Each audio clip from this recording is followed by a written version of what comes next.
Ce vendredi 23 juin 2023 sur France 3, le second numéro de l'émission Hôtel du Temps sera diffusé en prime time.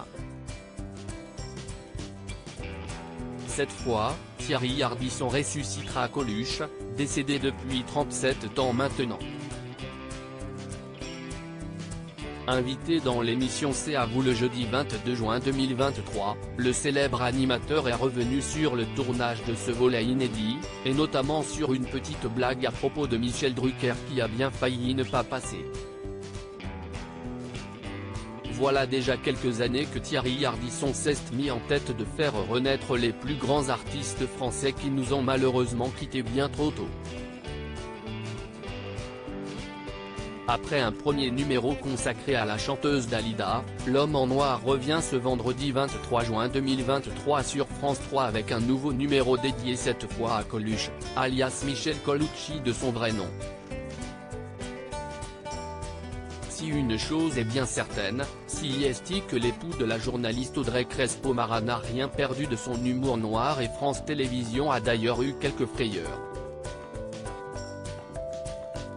Invité sur le plateau de C'est à vous hier pour parler de ce nouvel épisode d'Hôtel du Temps, Thierry Ardisson a partagé une petite anecdote. Alors qu'il était en train de tourner ce second numéro, il s'est laissé aller à une blague assez osée concernant l'état de santé de Michel Drucker. D'ailleurs, cette dernière a bien failli être coupée au montage tant elle n'a pas plu à France Télévisions.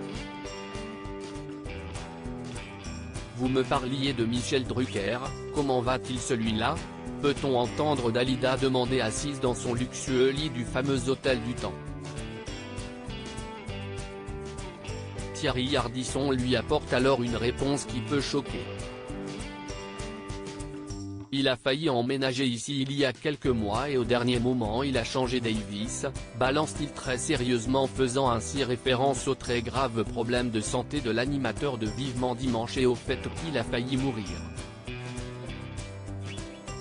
Pourtant, il se trouve que cette blague, jugée de mauvais goût par beaucoup, a en réalité été approuvée par Michel Drucker en personne. Figurez-vous que j'ai croisé Michel Drucker dans un restaurant pas loin d'ici, alors je lui ai raconté la blague et ça l'a fait marrer. Il m'a dit qu'il n'y avait pas de problème, a-t-il assuré. Malgré tout, la chaîne restait frileuse. Quand j'ai livré la bande à France Télévisions, ils m'ont demandé mais t'es sûr que Michel est d'accord pour ça ? Je suis pas sûr qu'il avait entièrement confiance en moi bizarrement, a-t-il ajouté en rigolant. Avant de conclure, Michel a appelé France Télévisions en disant « Je suis au courant et je suis d'accord ». D'ailleurs Michel si tu nous regardes, on t'embrasse.